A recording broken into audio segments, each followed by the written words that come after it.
I've been thinking a lot about the legacy of Starfield the last couple of days. So I've been watching the commentary on the YouTube videos. I've been steamrolling Starfield the last couple of weeks because we're doing a second playthrough, and the vote for the experiment was to do uh, Let's Play sessions broken into 30-minute segments, like what Co-Carnage does, and I had never done that before. And the response to that has been pretty overwhelming because not only have all of the videos been just stacking up views slowly but surely, but the discussion videos we do like this are doing very, very well. And there's a common theme among everybody that I see commenting who's playing the game and having fun with the game, and those people who are looking forward to mods and everything else. And that is a feeling of the game has a lot of life left in it. In terms of, you look at Skyrim, you look at Fallout 4, you look at these Bethesda games that have come before that have been moddable games that have had fresh life breathed into them after the original game had its initial run. And I think that more than anything else is sort of like a Bethesda niche, if that makes sense. And the future of Starfield, which we talked about the other day in the other video, looks bright in my eyes when you look at not just what they've got coming in the pipeline with their legitimate DLC. If they do more than one, cool. Any expansions they do down the road, any sequels, I should say. There's that legacy. There's Bethesda's legacy of continuing this IP, but then there's the legacy of the modders. And the one thing that I've noticed, if you weed out all of the idiots who are out there who making stupid Bethesda hater comments about how it's just this is a bad game and the modders are gonna save it. Nah. If you ignore all of those people, what you find is that there is a massive audience, just like there always has been, for this Bethesda game. And this, as a commercially successful title, it might not have had a critically successful launch because it did have issues at launch, which we covered when I did my launch playthrough, and I criticized quite a few things. But my rating has gone up considerably with all the patches they've done, especially during my second playthrough now. And what I've noticed in the trends, at least and again, my view is a little skewed because we're actually talking positively about Starfield on my channel, while critiquing things that still deserve to be critiqued. Come on, as much as I will defend loading screens because I like having my screenshots there, I also have called them out on the loading screens and said, Bethesda, you can't do this like this anymore. You can't have that many loading screens. Like, come on now, you're not Owlcat Games or somebody making a little indie title in Unity. You're a big company. You've got your own engine. Let's put it to good use. Happy to call those things out. But despite me calling those things out, it doesn't mean that I don't like the game. I'm having a lot of fun, and the people who are having fun are talking about the modding scene for this game beyond whatever they do with the IP. Because the big thing with Bethesda is that they often take too long between franchise titles, and that's because they've got big titles, and those titles have big expectations, and so they put a lot of time into making sure that they get those games right. And even when they have a stumble at launch, aka Fallout 76, they do work very hard to get it back on track. Because if you play Fallout 76 today, it's a great game. All the launch woes are gone. People are having fun. It's got great numbers after the Fallout show. It had solid numbers for like a normal active title out there, but it definitely saw a resurgence with the Fallout show, and I think we'll continue to see good things there. But Bethesda takes too damn long between games, and that's where the legacy of the modding community comes in. It's not because they're there to fix this broken game that Bethesda launched, because that's just not true. It's not a broken game. Does it have some mechanics that some people dislike? Sure, it absolutely does. Like I said, loading screens are a big deal for some people. Other people got butthurt about, it's not No Man's Sky in space.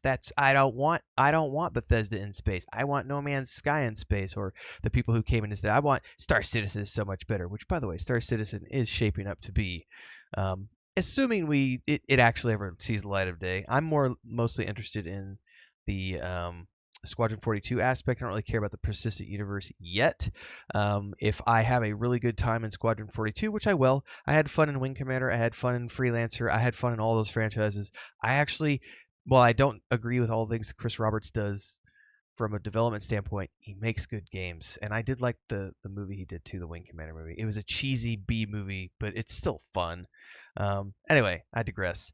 Um, People coming into this game with expectations about how they wanted it to be other games when it was never going to be. That's on them. That's not a Bethesda thing. So it's not that fact that it's a broken game. It's the fact that it didn't have everything that everyone wanted.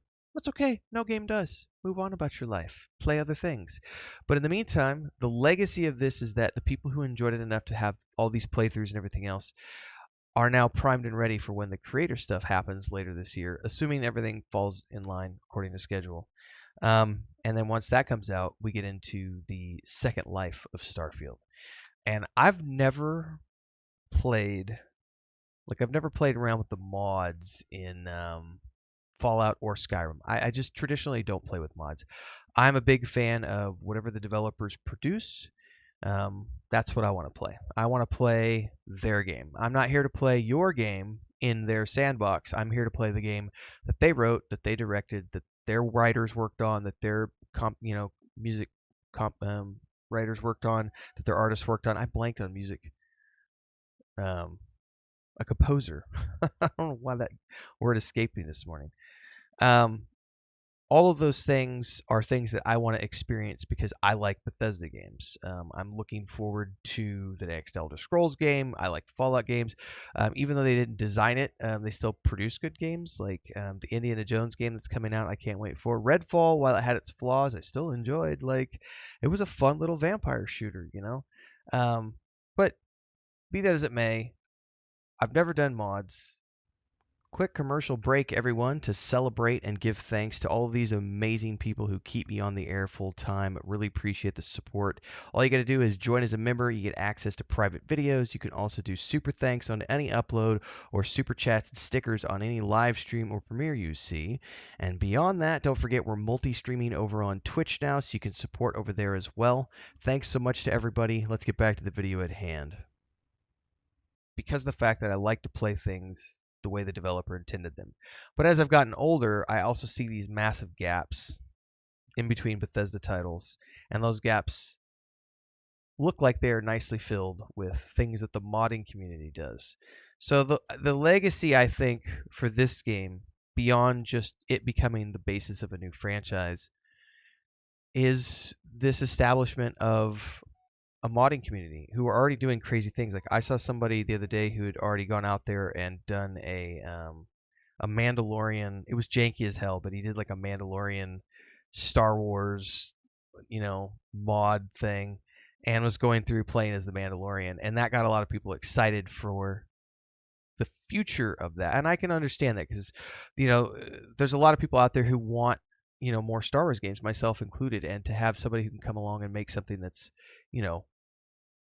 comparable in another space, that's an interesting thing to explore. Of course, the danger is always, with IP owners, and you have to worry about copyright and all that other stuff. But it should be interesting to see creative people doing creative things with the creator kit, creating mods, and that's a mouthful to say in the morning. But I may have said this last year when I was playing this game, that I think Starfield may be the game that gets me into the modding scene. Not as a modder, but as someone coming along later on in the lifespan. I'm not interested in it right now. I got the rest of my 2024 is already jam packed. But if we're looking at 2 years down the road, 3 years down the road, and they're still 6 years out, 8 years out from another Starfield release, I think that that's probably about the time that I'll start looking into mods and being like, all right, what has the community created over the past few years that I can go sink my teeth into, and then go have a 3-month campaign that someone created and just try it out. I remember doing it way back in the day for was it Neverwinter Nights or Neverwinter Nights 2?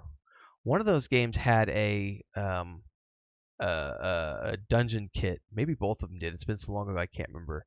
But I remember trying out, and I've talked about this in the past in other videos. The problem was always that there weren't that many good ones, and so you had to slog through a lot of to get to the ones that were like, yeah, that was cool. Which is why I think it's better to wait a few years, as I plan on doing a Starfield, to see what the community has curated over those 3 years, and then which ones have risen to the top by the sheer nature of them being good.